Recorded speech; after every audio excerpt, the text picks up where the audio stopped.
Bom dia na paz do Senhor, amados irmãos. Primeiro dia da semana, terceiro domingo no mês de maio, com um tema maravilhoso.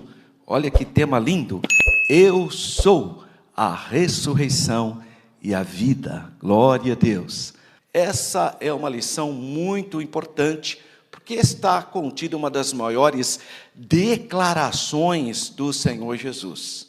Eu sou a ressurreição e a vida. Uma declaração só se for Deus para falar isso.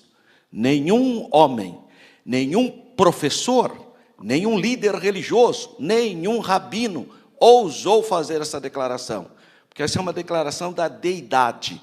Só tem poder sobre a morte quem é eterno. E o Senhor Jesus é eterno. É o verbo que se fez carne.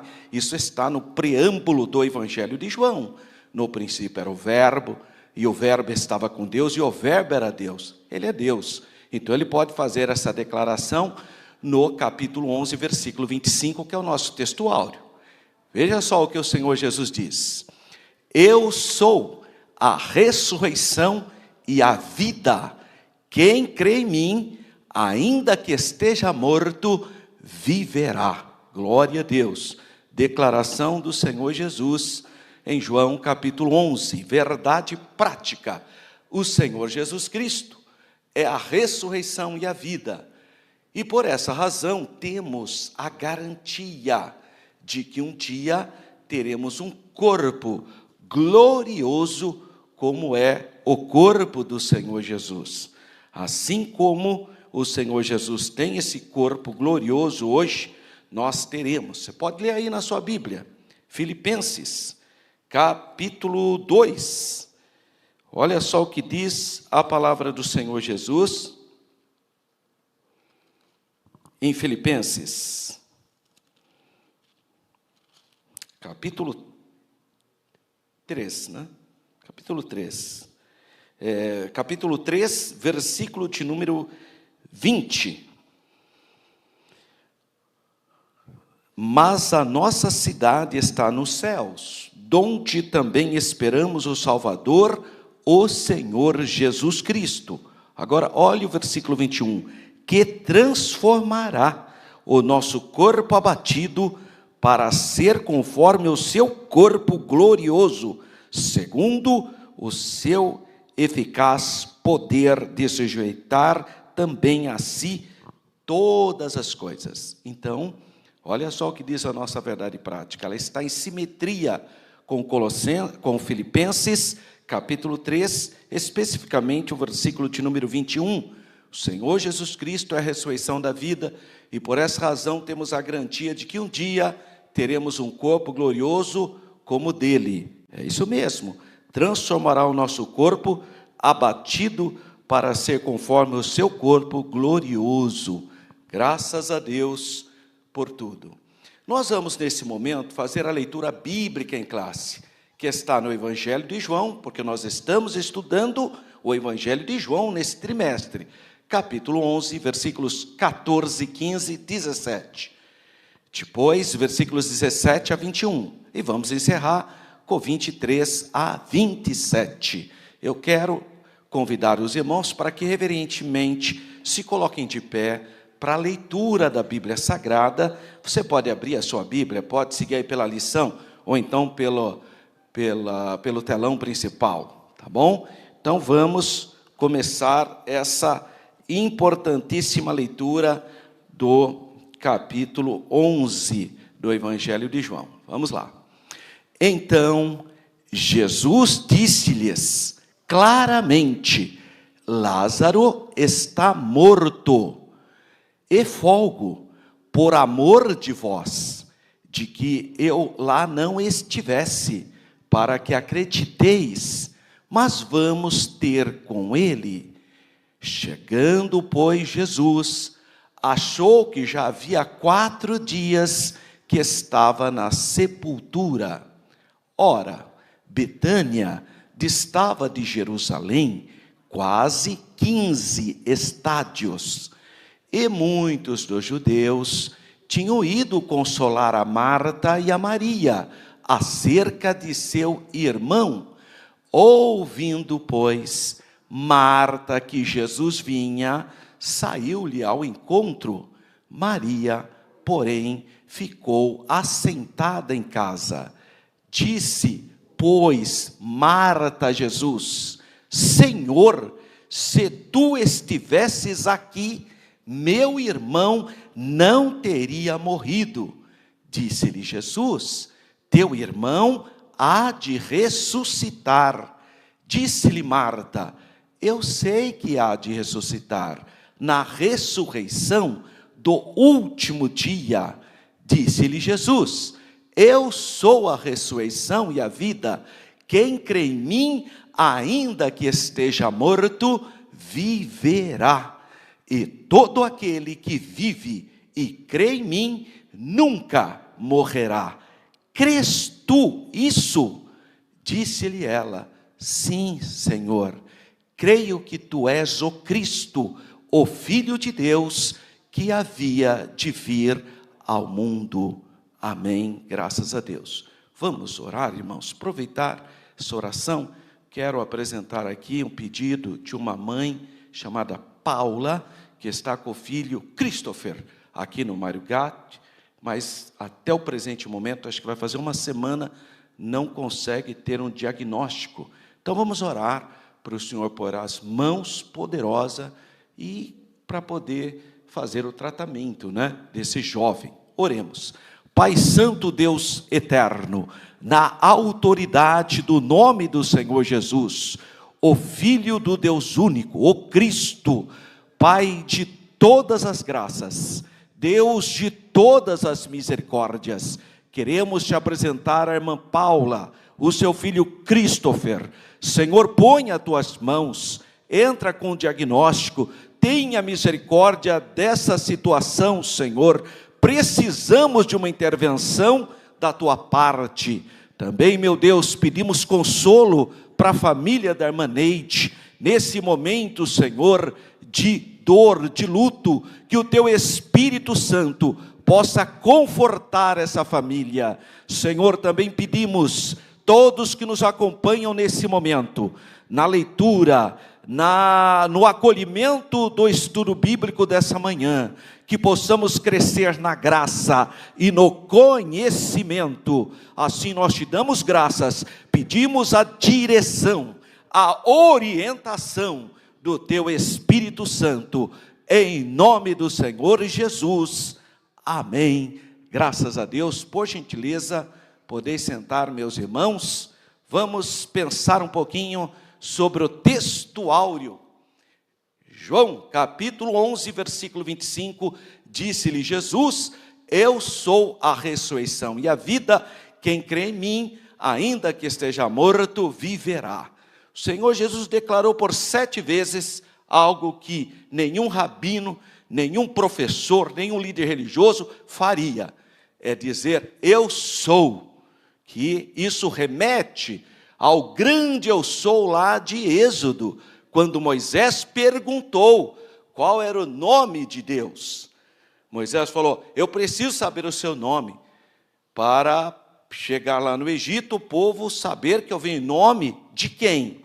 E Deus disse, eu sou o que sou. Foi isso que ele falou para Moisés. Ele é o grande eu sou. E o Senhor Jesus utiliza da mesma estratégia, da mesma colocação que o Pai fez. Várias vezes ele diz, eu sou a porta, eu sou o caminho, eu sou o bom pastor, eu sou a ressurreição, eu sou a vida, eu sou a videira verdadeira. Então, ele faz essa declaração e isso implica em divindade. Inclusive quando os judeus disseram, mas você não tem nem 40 anos e viu Abraão? Como assim? E Jesus disse para ele, antes que Abraão fosse, eu sou. Quer dizer, o mesmo eu sou do Antigo Testamento. Os judeus entenderam e pegaram em pedra para apedrejar. Falaram, por que vocês vão me apedrejar? Porque sendo homens, fazem a ti mesmo Deus. Eles entenderam o que está por trás da expressão eu sou. E Jesus fala várias vezes essa expressão. Então, isso é uma expressão da sua divindade, como o próprio João já retrata no início, no preâmbulo do Evangelho. No princípio era o Verbo, e o Verbo estava com Deus, e o Verbo era Deus. Por isso que ele pode falar, eu sou. O nosso textual, então, ele tem um contexto. É o capítulo 11, entre os versículos 1 a 45. Qual é o contexto? A ressurreição de Lázaro. Esse é o contexto. Agora, haviam vários grupos de judeus. Então, você tem, na época do Senhor Jesus, as 3 mais importantes províncias, que é a província da Judéia, onde a maioria absoluta era de comunidades judaicas. Quase 98% eram de judeus, tinham alguns estrangeiros. Você tem Samaria, que a maioria é samaritano. Tinha muito samaritano. Claro, Samaria, né? E, finalmente, a Galileia, que havia uma mistura. Por isso, foi apelidada de a Galileia dos gentios, porque havia lá a Decápolis, 10 cidades gregas, pagãs, ainda hoje. Quem visita o norte de Israel, a cidade de Cesareia de Filipe, tem lá na montanha um templo, ruínas de um templo pagão dedicado ao deus Pan, que é aquela religião que confunde a criatura com o Criador, panteísmo. Então, a Galileia foi chamada de Galileia dos gentios, mas, de um modo geral, os judeus, sejam da Judéia, ou dificilmente ter judeu em Samaria, mas na Galileia, eles, de alguma maneira, criam na ressurreição. Não exatamente como nós vemos os ensinos do Novo Testamento, mas eles criam na ressurreição. Porém, há um grupo judaico que não crê na ressurreição. Então, nós temos os fariseus, criam na ressurreição. Até os essênios, que nem aparece na Bíblia, mas foi um grupo judaico extremista, lá do deserto da Judéia, que se recuperou a história deles a partir de 1948, com a descoberta dos rolos do Mar Morto, lá em Qumran, que é a região onde eles habitavam, também criam na ressurreição. Zelotes, até os herodianos. Agora, tem um grupo forte em Israel, na época, 2000 anos atrás, chamados de Saduqueus, que para nós veio como saduceus. Esse grupo não acreditava na ressurreição dos mortos. Por quê? Porque os demais grupos acreditavam na ressurreição, e só esse grupo, que era forte em Israel. Quem eram os saduceus? A elite religiosa, inclusive muitos sacerdotes do templo, escribas, era a nata de Israel, grandes proprietários de terra e também grandes comerciantes. Então, os saduceus eram uma elite intelectual. Por que eles não criam? Porque eles receberam a influência da cultura helenística. Eles receberam a influência da filosofia da Grécia. E a Grécia antiga e a sua filosofia cria em um mundo cíclico. Ou seja, eles criam na reencarnação. Nasce, vive, morre, reencarna, renasce, e assim vai. Uma série de ciclos de reencarnação, até que a pessoa chegava, então, a um ponto que entraria para os Campos Elíseos, que não tem nada a ver com o bairro aqui em Campinas, obviamente, né, irmão? Mas essa era a ideia, né? Mas eles aceitaram a cultura greco-helenística de tal maneira que nem criam mais em anjos e nem em espíritos. Os saduceus. Foram eles que questionaram Jesus com a lei do levirato. Uma mulher aí casou com um homem, aí ele morreu, ela foi entregue para o irmão dele, de acordo com a lei do levirato, para suscitar descendência. Aí morreu o segundo também, sem filhos, então ela foi entregue para o terceiro, até o sétimo. E finalmente ela morreu, mas uma história absurda, porque o judaísmo é místico também. E jamais uma família permitiria que essa mulher casasse com 7 filhos. É uma história muito estranha, porque no terceiro já iam dar um jeito de fazer a mulher partir também, né? Porque não é possível, né? Mas segundo a história dos fariseus, mas os saduceus criaram isso porque eles não crêem na ressurreição. Então, aí fizeram a pergunta, e na ressurreição dos mortos, ela será casada com quem? Já que ela casou com 7. Aí Jesus, vocês erram, e erram muito. Primeira vez que Jesus fala isso, né? Que erra muito, porque não conhece as Escrituras nem o poder de Deus. No céu, nós não temos esse sentimento marital, porque isso aí é do corpo, não é da alma. Claro que você tem consciência do que a pessoa foi, mas não sentimento de perdas, não sentimentos que pertencem à carne. Não tem. Mas mostrou que a crença arraigada dos saduceus, influenciada pela cultura grega, cíclica, ao ponto de eles não acreditarem na ressurreição da carne, dos mortos. Então, os grupos judaicos da época do Senhor Jesus, de 2000 anos atrás, de uma maneira geral, acreditavam na ressurreição, exceto o grupo dos saduceus, que não acreditavam na ressurreição. Olha só o que diz Marcos, capítulo 12, versículo 18. Então, os saduceus, que dizem que não há ressurreição, aproximaram-se dele e perguntaram-lhe, dizendo, aí tem todo o contexto ali, né? Também em Atos dos Apóstolos, capítulo 23, versículo 8, está escrito, porque os saduceus dizem que não há ressurreição, nem anjo, nem espírito, mas os fariseus reconhecem uma e outra coisa. Na verdade, é uma explicação de Paulo. Quando Paulo foi colocado para ser julgado, Paulo percebeu que havia saduceus e fariseus juntos para condená-lo. Então Paulo falou, irmão, sabe que eu sou um homem que creio na lei, creio na ressurreição dos mortos, só para provocar os saduceus, porque ele sabia que os saduceus não criam. Aí começaram, os fariseus gostaram, né? Não, ele está certo, é isso mesmo. E os saduceus, não, está errado. Aí começaram a brigar entre eles. Aí esse é o contexto de Atos 23, 8, mas que é também um apontamento da Bíblia, que esse grupo religioso não cria na ressurreição dos mortos, porque eles aceitaram a cultura grega, o helenismo. Portanto, os judeus, de um modo geral, acreditavam sim na doutrina da ressurreição, não exatamente como nós temos hoje, mas criam numa determinada doutrina da ressurreição. Olha aí a fala da Marta, João 11, 24. Disse-lhe Marta, eu sei que há de ressuscitar na ressurreição do último dia, talvez influenciado pelo que diz o livro do profeta Daniel, capítulo 12. O que diz lá o livro do profeta Daniel, último capítulo, né?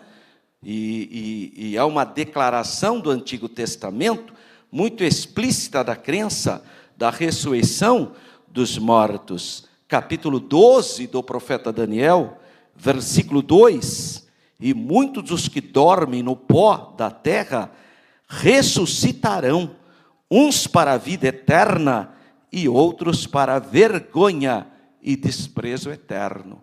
Uma declaração muito explícita da crença na ressurreição dos mortos no Antigo Testamento. Tá? Então é importante, talvez seja essa então a herança que Marta esteja pensando, porque ela fala, ó, eu sei que há de ressuscitar, mas na ressurreição do último dia. Talvez ela esteja pensando no profeta Daniel. O Novo Testamento revelou a manifestação do Verbo que se fez carne, a vinda do Senhor Jesus, a segunda pessoa da unidade divina, que é aquele que tem autoridade sobre a morte. E ao revelar diversas visões concernentes à sua pessoa, que é o Logos, porque essa é a palavra grega, Logos, latina, verbo, que veio a tradução nossa, a nossa foi traduzida do latim, verbo, mas Logos é a palavra grega. E portuguesa, qual é? Palavra.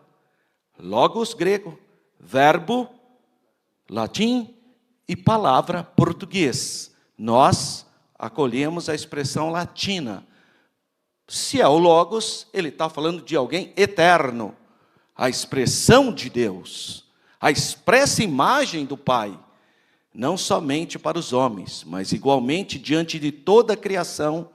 E aí está lá a citação de novo do preâmbulo do Evangelho de João. Nós estamos falando do capítulo 11, a ressurreição de Lázaro, mas eu não posso deixar de retomar o versículo 1 do capítulo 1. No princípio era o verbo, no princípio era o Logos, no princípio era a palavra, e a palavra, ou verbo, ou Logos, estava com Deus, e a palavra, ou verbo, ou Logos, era Deus. Ele estava no princípio com Deus. Todas as coisas foram feitas por Ele, e sem Ele, nada do que foi feito se fez. Então, Ele é Criador, pelo menos é isso que o texto de João deixa, e por inferência, eu chego a essa conclusão, mas também por uma leitura direta. Não preciso nem de interpretação. Quem lê ali o preâmbulo, qualquer pessoa que ler o preâmbulo do Evangelho de João, não tem como negar a divindade de Jesus. Não tem jeito. Então, o Novo Testamento revela a eternidade do Verbo, ao apresentar a criação original como a obra do Senhor Jesus. Que Ele é a luz que ilumina toda a pessoa, todo o ser humano que vem ao mundo, para que os homens, então, possam chegar à presença de Deus, porque Deus é luz.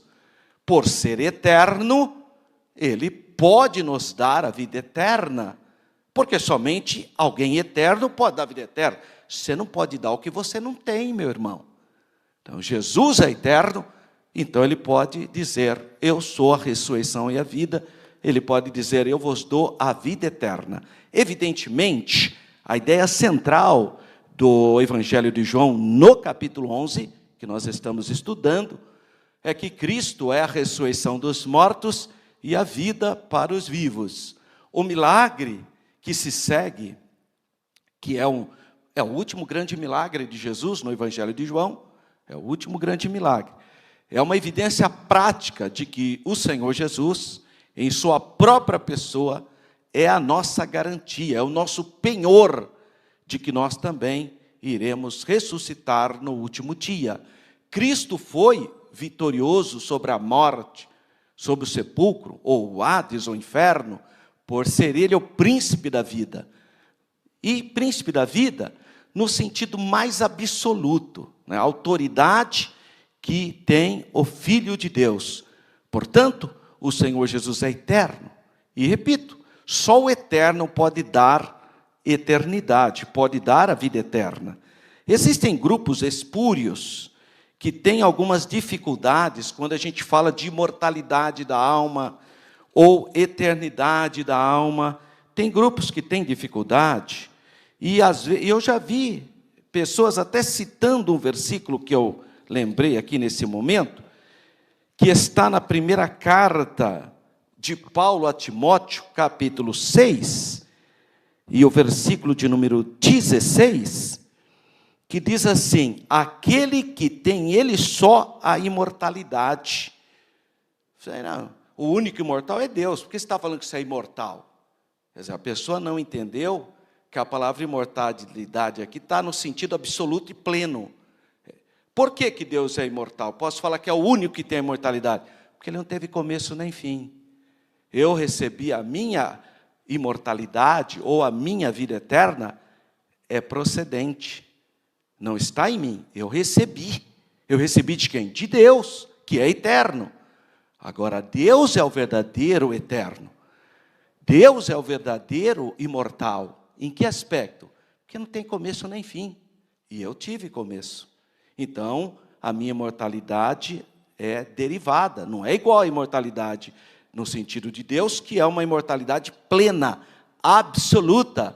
Então, aqui, em nada contradiz a nossa crença da imortalidade da alma ou da vida eterna. Em absolutamente nada. Porque, enquanto a minha imortalidade é limitada porque eu tenho começo, a de Deus é plena, porque Ele não tem princípio nem fim. E Ele continua dizendo, e habita na luz inacessível. Então ninguém vai ter acesso também? Usa o mesmo padrão exegético desses grupos espúrios, você vai ter uma surpresa. Fala, mas se ele habita na luz inacessível, então ninguém tem acesso? Não tem. Ninguém tem acesso, Deus na sua essência, na sua glória. Como que nós temos acesso? Através do Filho, ou quando o nosso corpo for transformado. Porque do jeito que nós estamos, não tem jeito de ver Deus. Por isso fala, nunca ninguém viu Deus. Claro, com esses olhos nossos, a não ser quando Deus se manifesta através de forma angelical, ou de fogo, forças da natureza, terremoto. Por exemplo, os filhos de Israel viram o Deus de Israel. Mas o que eles viram? Trovões lá na nuvem.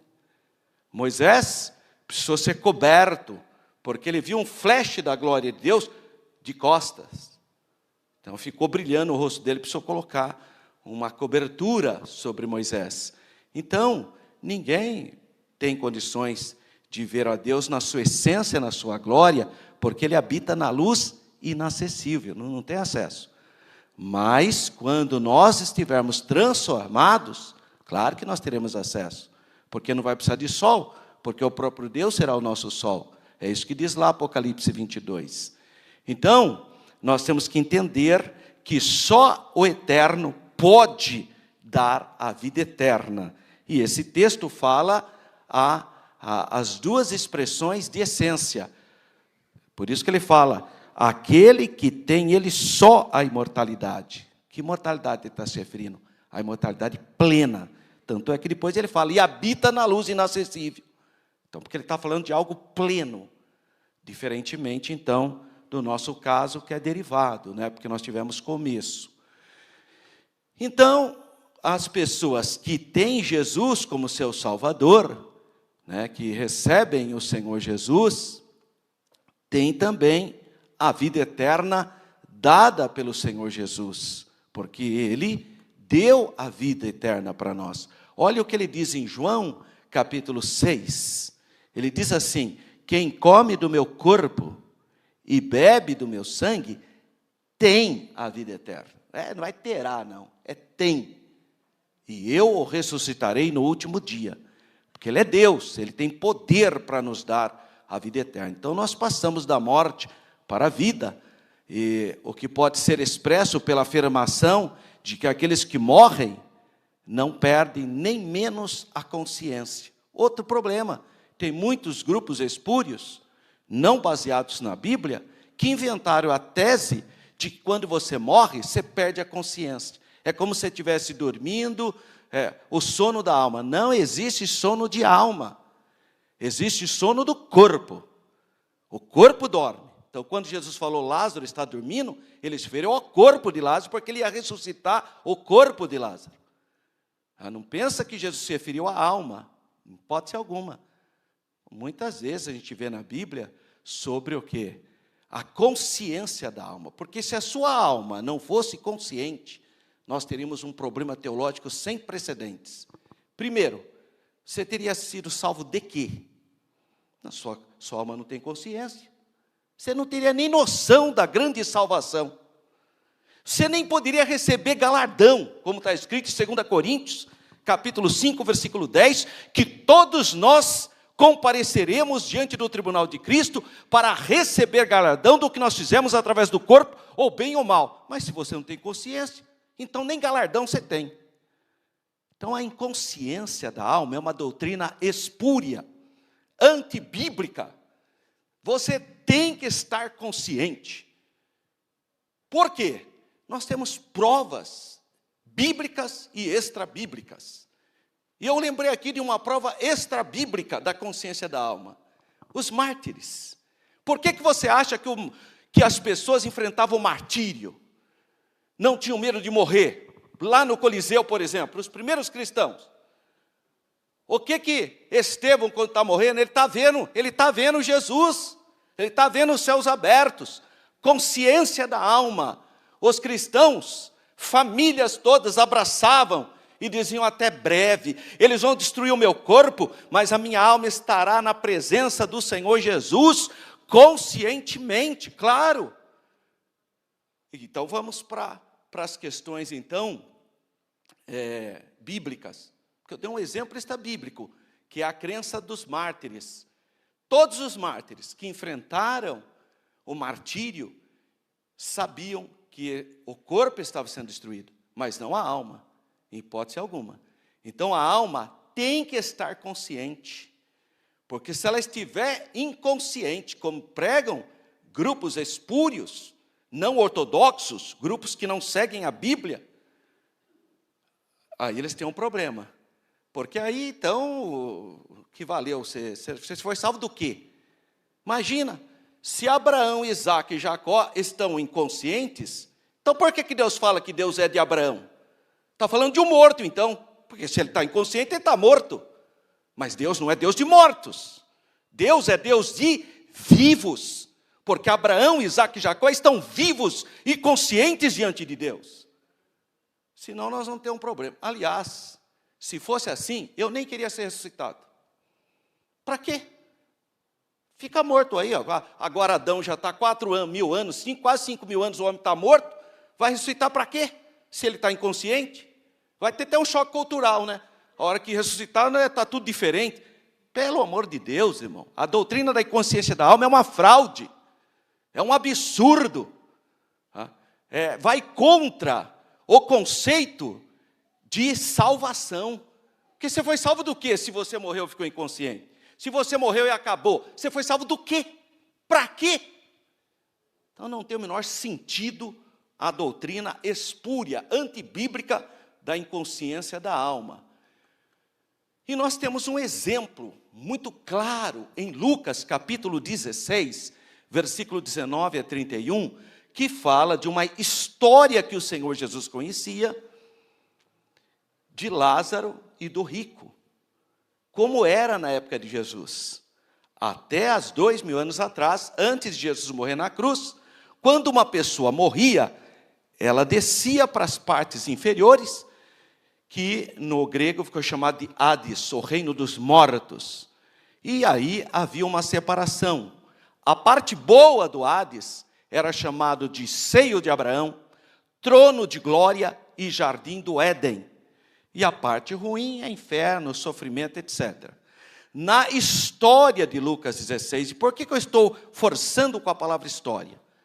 Porque quem colocou o nome de parábola foi a Sociedade Bíblica do Brasil. Não está no original. Que ela foi uma divisão. Mas mesmo se fosse uma parábola também não muda nada. Porque na Bíblia a parábola é um reflexo, é um conto alegórico de uma realidade. Só que parábola é uma coisa complicada. Quer ver?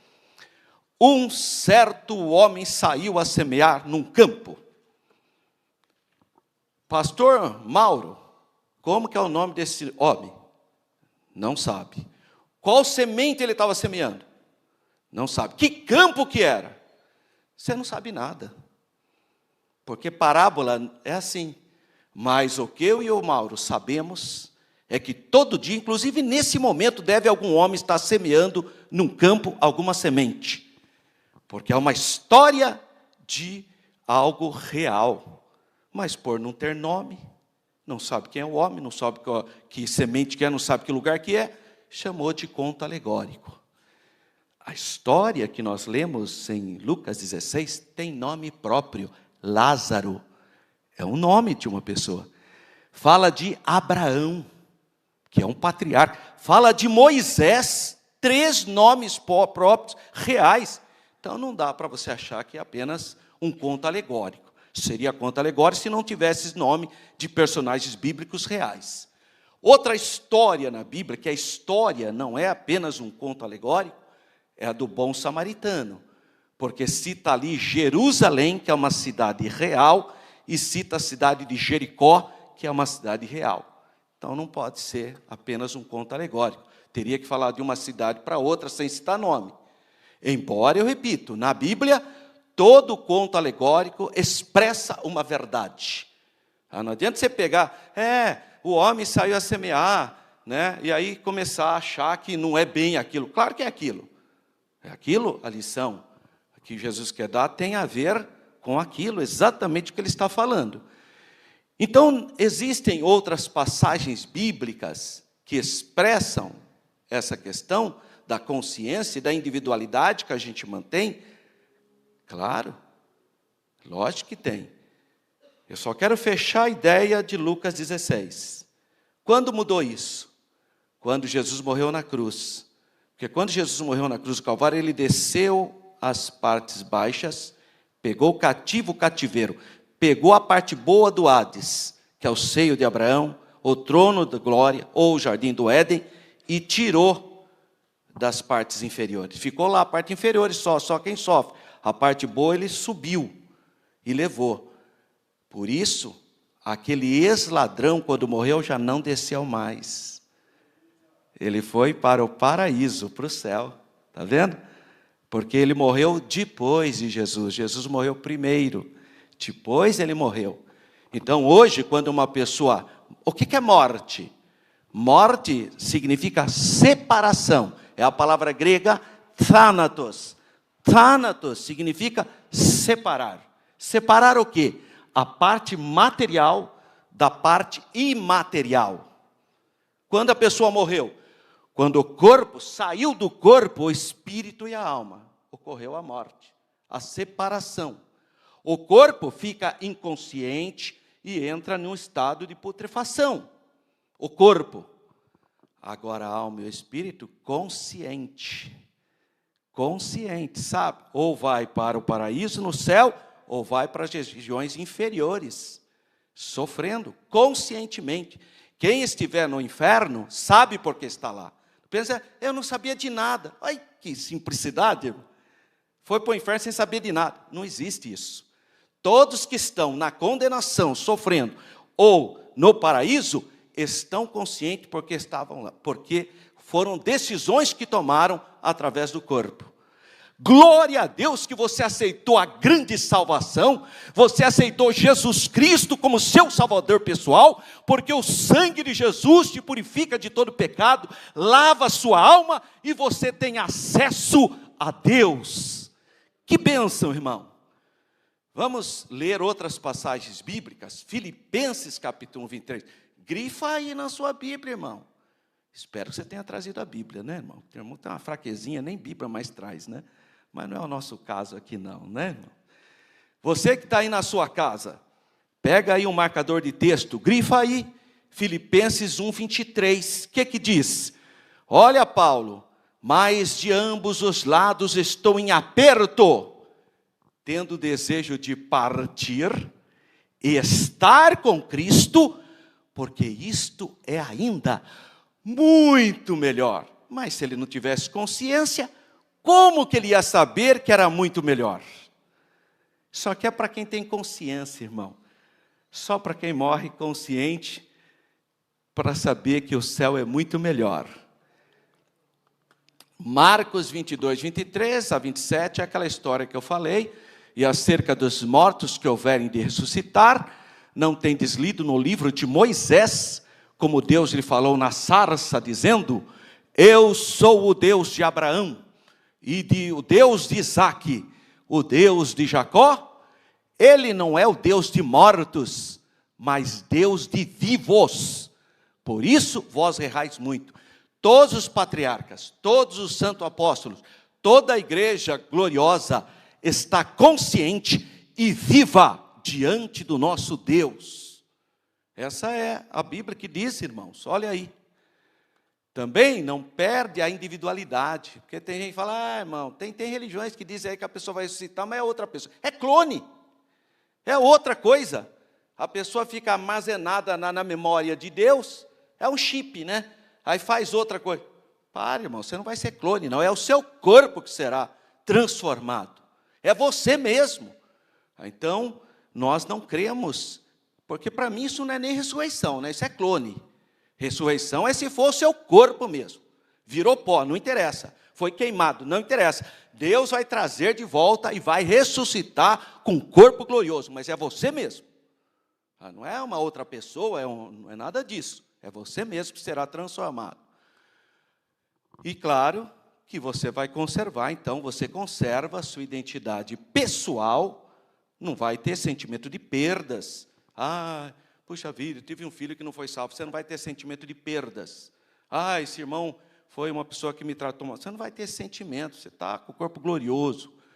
Isso é uma existência interminável, né? Na presença de Deus, eternamente.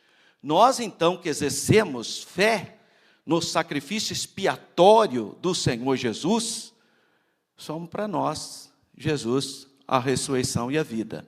Seremos transformados, chegando à própria fonte da vida, a vida que não pode cessar de existir.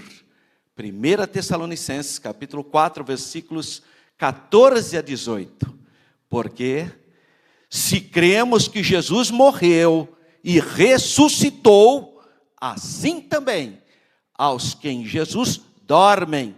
Por que Paulo, o Senhor Jesus e outros usam a expressão dormir? Nós usamos também a dormição do corpo. Dormir é uma maneira suave, ou melhor, é uma maneira de suavizar o impacto da morte. Então a pessoa morreu, você não morreu, não fala. Dormiu, passou dessa para melhor, foi promovido às mansões. Morreu, irmão. Mas só que a gente usa toda uma linguagem para suavizar o impacto da morte, porque é muito forte. O câncer já foi uma doença que ninguém falava, sabia? A pessoa tinha medo de falar a palavra câncer. Minha mãe era assim, a irmã Maria, ela está assistindo. Você já, mãe, a irmã está doente? Tá, filho, vamos orar pela irmã. O que ela tem? Não falava. O que ela tem, mãe? Falava baixinho, câncer. Sabe, parecia medo de falar a palavra. É uma doença, irmão, é o nome de uma doença. Mas era tão, naquela época não tinha cura, né? Hoje tem, irmão, graças a Deus, tem tantas maneiras hoje. Mas naquela época não podia nem falar o nome, porque era tão... Então existem tabus, né? A palavra morte é tão agressiva que a gente dá uma amenizada, né? Dormiu, foi promovido às mansões celestiais, morreu, irmão. Então ele fala, os que dormem. Olha só, referindo ao corpo, Deus os tornará a trazer com ele. De que maneira? Dizemos, pois, isto, pela palavra do Senhor, que nós, os que ficarmos vivos para a vinda do Senhor, não precederemos os que dormem. Porque o mesmo Senhor descerá do céu com alarido e com voz de arcanjo e com a trombeta de Deus. E os que morreram em Cristo ressuscitarão primeiro. Depois nós, os que ficarmos vivos, seremos arrebatados juntamente com eles nas nuvens, a encontrar o Senhor nos ares, e assim estaremos sempre com o Senhor. Portanto, consolai-vos uns aos outros com essas palavras. Grife aí, 1 Tessalonicenses, capítulo 4, versículos 14 a 18. Filipenses, eu já li, mas vou ler de novo. Grife aí na sua Bíblia. Filipenses, capítulo 3, versículos 20 e 21. Mas a nossa cidade está nos céus. Que história é essa que você não vai morar no céu, irmão? Tem um grupo aí dizendo que quer morar na terra. Sabe por que a pessoa quer morar na terra? Porque é carnal. Porque a terra é a matéria-prima do seu corpo. Por isso que você gosta da terra. Por isso você gosta de deitar em uma rede, ficar vendo o mar, comendo isca de peixe, comendo camarão, tomando água de coco. A gente gosta disso. Nós gostamos da terra, porque matéria-prima do seu corpo vai virar pó, inclusive. Então a gente gosta da terra.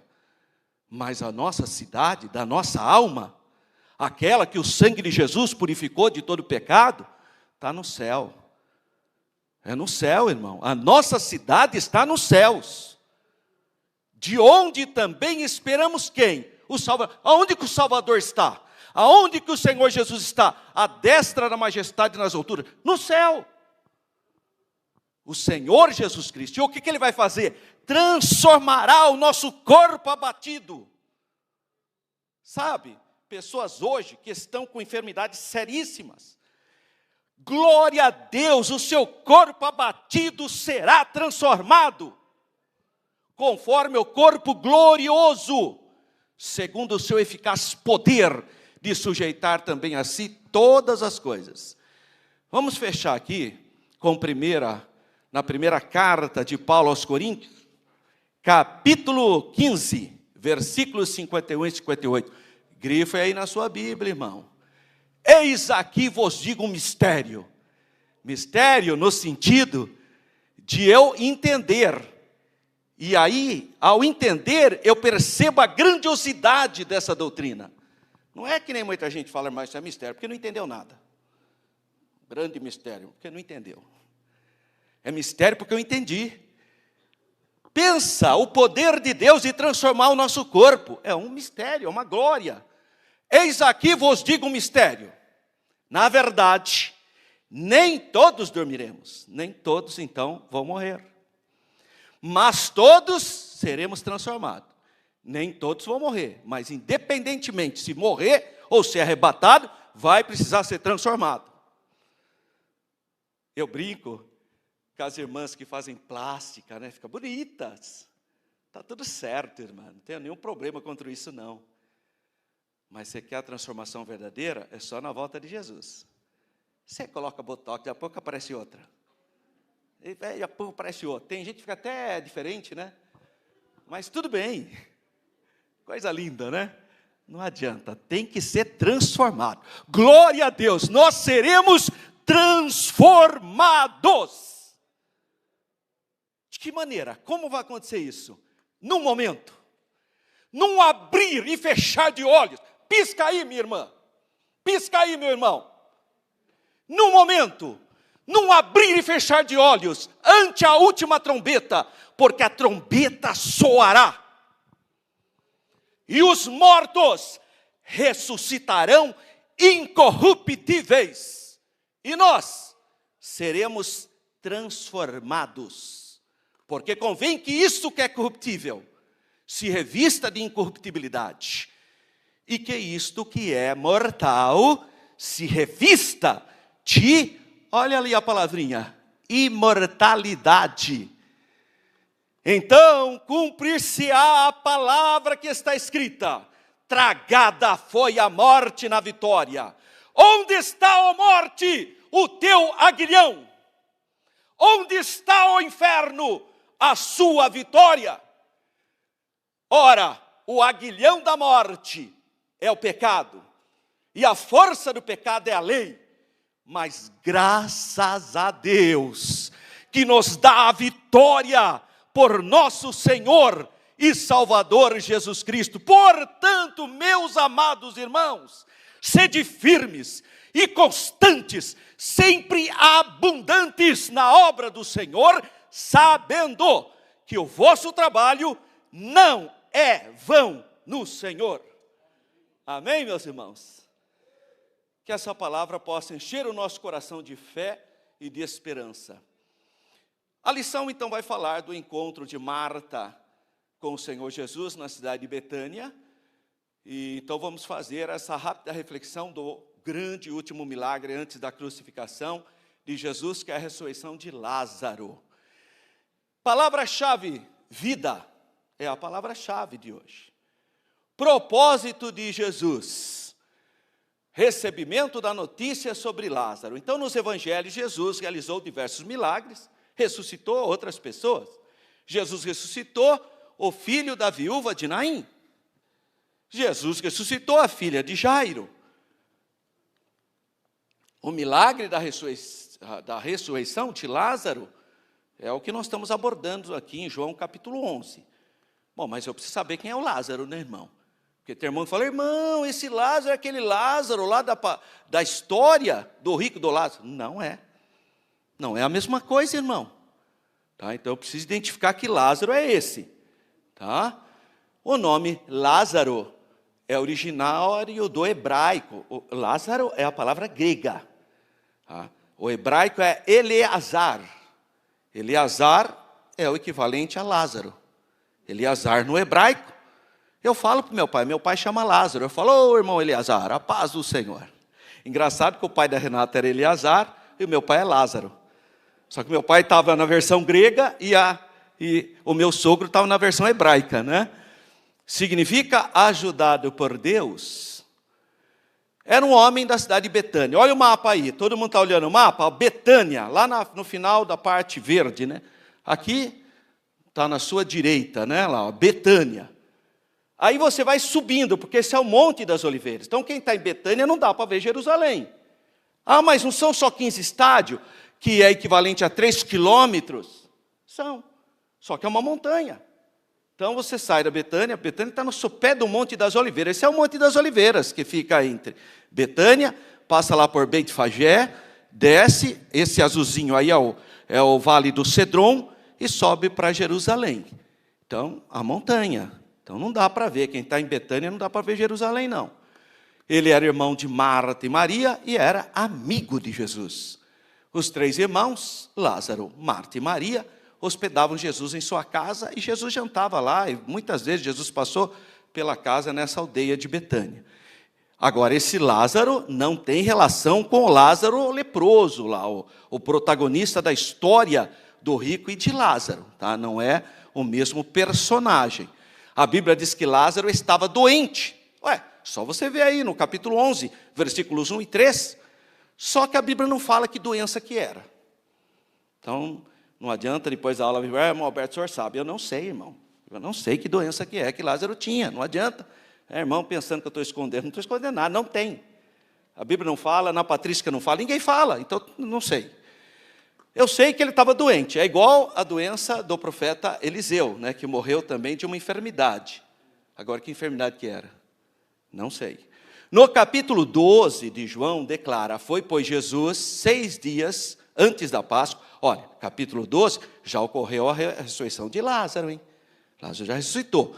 Foi, pois, Jesus 6 dias antes da Páscoa a Betânia, onde estava Lázaro, o que falecera, e a quem ressuscitara dos mortos. E fizeram-lhe, pois, ali uma ceia. E Marta servia, e Lázaro é um dos que estavam à mesa com Jesus. Isso depois da ressurreição. Tá? Bom, há uma hipótese que diz, com base, obviamente, em João capítulo 12, que Lázaro acabou sendo morto por uma conspiração dos judeus radicais, os zelotes. Isso é apenas uma hipótese. Por quê? Porque em João capítulo 12, versículos 10 a 11 diz: e os principais dos sacerdotes tomaram deliberação para matar também a Lázaro, porque muitos dos judeus, por causa de Lázaro, iam e criam em Jesus. Certamente Lázaro estava contando o testemunho dele, né? Estava contando as coisas lá, né? Então, nessas circunstâncias, os principais sacerdotes começaram então a criar um plano para matar o Senhor Jesus e Lázaro. E os zelotes que odiavam os romanos, talvez tenham eles os que tomaram essa iniciativa, se é que aconteceu isso. Nós temos uma passagem em João, capítulo 11, 48, e a gente entende o motivo. Por que eles estavam preocupados? Olha só o que diz João 11, 48. Se o deixarmos assim, todos crerão nele, e virão os romanos, e tirar-nos-ão o nosso lugar e a nação. Então havia um problema político, mas nós não podemos afirmar nada, tá? Não há outros textos na Bíblia que contêm mais detalhes sobre a vida de Lázaro. A tradição diz que ele viveu mais 30 anos depois da ressurreição e morreu com 60 anos. Isso é tradição, não está escrito na Bíblia, e não adianta querer pregar e falar que eu falei, que eu nego, tá bom? Porque tem irmão que tem uma fraqueza, né? Ah, o pastor Alberto falou. Não, peraí, eu já estou deixando claro que é uma tradição, tá? Não é uma afirmação histórica. Existe uma outra tradição, que diz que ele tornou-se um missionário em Marsella, na Gália, que é a atual França, e lá ele teria morrido como mártir. Lá tem até uma igreja de São Lázaro lá. Outra tradição afirma que ele teria morrido de causas naturais, que é o bem provável, mas nós não temos nenhuma informação como que Lázaro morreu. A única coisa que eu posso afirmar categoricamente para você, é que ele morreu de novo. Isso eu posso afirmar. Aliás, todas as pessoas que Jesus ressuscitou morreu. Por isso que Jesus é o primogênito dos mortos. Porque é o único que ressuscitou e está vivo. Glória a Deus. Então, a ressurreição de Lázaro é um dos últimos dos 7 sinais apresentados por Jesus antes da crucificação. E no capítulo 11, então, é uma ligação com o capítulo 10. Por quê? Porque no capítulo 10 do Evangelho de João, versículos 40 a 42, diz que Jesus saiu de Jerusalém, passou o Jordão e ficou então na Pérea, que é atual reino hashemita da Jordânia. Então, se olhar no mapinha aí, ó, Jesus se afasta de Jerusalém, para além do Jordão. Então ele sai de Jerusalém e vai lá para Pérea. Ao ser informado sobre a doença de Lázaro, ele estava lá na Pérea. Jesus estava a leste do Rio Jordão. E levaria alguns dias, porque naquela época não tinha transporte, ele andava a pé. Aliás, a próxima lição você não pode perder, que vai falar sobre a prática do lava-pés. Por que tem essa prática? Porque eles andavam a pé, continuamente. E Betânia? O que é Betânia? Olha, irmão, o que nós sabemos, que a palavra hebraica beit é casa. Beit. Agora, nós não temos uma informação muito precisa. É meio incerto o significado do nome Betânia. Há muitas interpretações.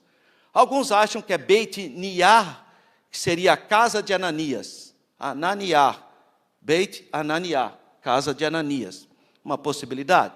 Outros, aliás, a cidade Ananias é uma cidade que aparece em Números 11:32. Outros sugerem que Betânia significa a casa da miséria ou da misericórdia. Outros acham que é a casa da tâmara. Se fosse a casa da tâmara, seria Beit Tamar, que tâmara em hebraico é Tamar. Então seria mais Beit Tamar, Betânia. Bom, talvez uma possibilidade. Outros acham que porque ela estava muito próxima de Beit Fagé, Beit, casa do figo. Então eles acabam achando que tem alguma conotação. O grande historiador cristão Eusébio de Cesareia, século IV, disse que ali havia uma igreja, nesse local em Betânia, na casa de Lázaro, chamado Domus Afflictionis, que é a casa da aflição, do latim. Tá? O hebraico seria Beit Ani, aí fica Betânia. Ou, mais provável, venha do aramaico, Beit Ania, casa dos pobres, ou casa da aflição ou da pobreza. Betânia, na época do Senhor Jesus, era um povoado, uma aldeinha. E hoje, onde está Betânia hoje? Em uma cidade árabe chamada Al-Eizaria, ou Lazarie, lugar de Lázaro. Está lá, eu pus até uma foto ali, tumba de Lázaro, 3 quilômetros da cidade velha de Jerusalém. Então está aí, João 11:18. Ora, Betânia distava de Jerusalém quase 15 estádios, 3 quilômetros. Eu trouxe uma foto, Monte das Oliveiras, Betânia, Monte das Oliveiras, Monte do Templo. É a montanha que separa Betânia de Jerusalém. Lá hoje, engraçado, né? Em Israel é interessante. Descobriram uma casa de 2000 anos atrás e falaram que é a casa de Lázaro. E acreditaram. E aí construíram uma igreja lá, bonita até, a igreja de Lázaro, está lá. Mas a Bíblia fala também de outra Betânia, menos conhecida, que é do outro lado do Rio Jordão. Está escrito em João, capítulo 1, versículo 28. Essas coisas aconteceram em Betânia, do outro lado do Jordão, onde João estava batizando. Então havia um local onde João batizou, inclusive Jesus, mas esse pedacinho fica na Jordânia hoje. Então não é essa Betânia, tá? Não confunda, que a pessoa está lendo lá, mas Betânia é onde Jesus... Então Jesus batizou no mesmo local. Não, irmão, não confunda as coisas. A Betânia, onde está a casa de Lázaro, fica próximo de Jerusalém, não se pé do Monte das Oliveiras. A Betânia, o local onde Jesus batizava, aliás, Jesus não, onde João batizava, fica na atual Jordânia, do lado de lá, do Rio Jordão. Tá? Então eu pus o mapa aqui só para vocês verem onde ficam as duas Betânia. Então, a Betânia, onde é o batismo de Jesus, fica lá, tem o Mar Morto, ali do lado onde é a Pérea, onde é hoje a Jordânia. E a outra Betânia que nós estamos falando fica na Judéia. Tá? Eu vou só mostrar para vocês aqui uma foto da... não deu para aparecer a foto, mas é o local onde Jesus provavelmente foi batizado, foi nessa região da Pérea. Mas lá em Israel não tem um local perto do Mar da Galileia, onde é o local do batismo? Tem. Israel fez aquilo para a gente, pode batizar quem quer batizar, mas não é o mesmo local onde Jesus batizava. O local onde Jesus batizava fica no reino hashemita da Jordânia, tá bom? Então, Betânia, tem várias passagens na Bíblia que falam de Betânia. Marcos 11:1, estando próximo de Jerusalém, perto de Betfagé e da Betânia, junto ao Monte das Oliveiras. Ora, Betânia distava 15 estádios, chegaram a Jerusalém, Jesus entrou no templo, e depois de ter examinado tudo quanto rodeava, como já era tarde, saiu para Betânia. Está vendo? saiu de Jerusalém, passou o Vale de Cedron, o Monte das Oliveiras inteirinho, para chegar em Betânia, onde ele pernotou. Estava então doente um certo Lázaro, lá de Betânia. Lucas 24 fala também, depois levou-os até junto de Betânia. Isso é importante, Olha só, é ascensão. Lucas 24, 50. Depois levou-os até junto de Betânia e, erguendo as mãos, o abençoou. Enquanto os abençoava, separou-se deles e elevou-se ao céu. Jesus subiu ao céu do Monte das Oliveiras, perto de Betânia.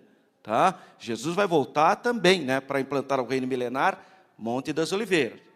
E ao aproximar-se, então, de Betânia, junto ao Monte, é a mesma informação geográfica. Muito bem, meus irmãos.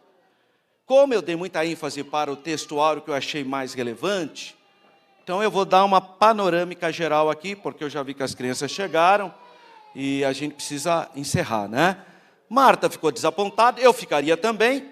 Eu também acredito, se Jesus estivesse lá, o Lázaro não teria morrido. Eu também acho. Se Jesus estivesse lá, ele não teria morrido. Mas Deus tem o seu tempo certo de manifestar a sua glória e o seu poder, irmãos? Olha, eu vou deixar para vocês, no meu canal do YouTube, lá você pode entrar, IBD Professor Alberto, tem todo esse material, esse mapa, inclusive no próprio ali canal, tem os slides, esses aí, com muito mais material, disponível para você, tá bom? Ele vai falar do tempo divino, porque ele foi, e Lázaro já tinha morrido há 4 dias. Resuminho, o propósito de Jesus, no milagre da ressurreição de Lázaro, era revelar a glória de Deus e fortalecer a fé dos discípulos. O encontro do Senhor Jesus com Marta, que é um dos momentos mais bonitos, porque a Marta está achando que a ressurreição será do último dia, mas Jesus está falando que vai ressuscitar Lázaro mesmo. Quando Lázaro ressuscitará? Era a pergunta de Maria, ela estava achando que era no último dia, e não era. Jesus estava falando que ele ia ressuscitar, mas ela não estava entendendo. E a promessa de vida, quando Jesus disse que ela é a ressurreição e a vida. Quem crê em mim, ainda que esteja morto, viverá. Resuminho, o diálogo entre Jesus e Marta fortaleceu a fé e revelou as verdades profundas sobre quem é o Senhor Jesus. E fechando, eu até trouxe a nossa declaração de fé, que vai também falar sobre esse assunto. A nossa declaração de fé, que é a doutrina da ressurreição do corpo, que eu já li vários versículos aqui, então não há necessidade de nós retomarmos esse assunto. Da morte para a vida, porque, obviamente, quem aceita Jesus também ocorre isso, É uma ressurreição também espiritual. E, finalmente, a esperança. A ressurreição que Jesus fez de Lázaro é uma esperança para nós, que ele tem poder sobre a morte. Mas a ressurreição dele é a maior das esperanças, porque Jesus ressuscitou. Só quero fechar fazendo uma rápida reflexão. Tem coisas que é você que tem que fazer. Jesus falou, tirai a pedra. Vocês acham mesmo que Jesus não tinha poder de estender a mão para aquela pedra e fazer assim, A pedra saía. Se Jesus olhasse fixamente para a pedra e fizesse assim, a pedra saía. Só que Jesus disse, tirai a pedra, porque tem coisas que você tem que fazer. Você quer ter uma família melhor? Vem participar aqui do evento da família, vem aqui orar, vem orar no ciclo de oração de terça-feira, vem na escola bíblica dominical, não quer ter uma filha abençoada? Tira a pedra, irmão. Agora, tem uma coisa que você não é capaz, o milagre. A declaração de Jesus, Lázaro, sai para fora. Esse é o sobrenatural. Você faz a sua parte e o Espírito de Deus visita a sua casa, visita o seu filho. Ele ressuscita, porque o poder do sobrenatural está na palavra de Jesus. Mas faça a sua parte. Acorde mais cedo. Leia a Bíblia todo dia. Ore. A doutrina bíblica da ressurreição do corpo mostra a relevância para a esperança da vida eterna para os cristãos. E eu quero aqui fechar. Haverá um tempo em que aqueles que morreram em Cristo ressuscitarão, terão seus corpos gloriosos e transformados. Essa doutrina pode ser ilustrada então no episódio de João capítulo 11. Está aí a nossa viagem e ficou ruim aí a foto, hein, irmão? Lição 8, uma lição de humildade. É uma foto linda, essa foto aí da sua lição. tá? É Jesus lavando os pés dos discípulos. Então se esforça para você estar na próxima aula, e você que está remotamente, entra aí no meu YouTube, EBD-Professor Alberto, lá tem a lição, e você pode baixar em PowerPoint todos os slides. Que Deus abençoe, que nós tenhamos uma semana de paz, de saúde, de vitória, em nome de Jesus, amém.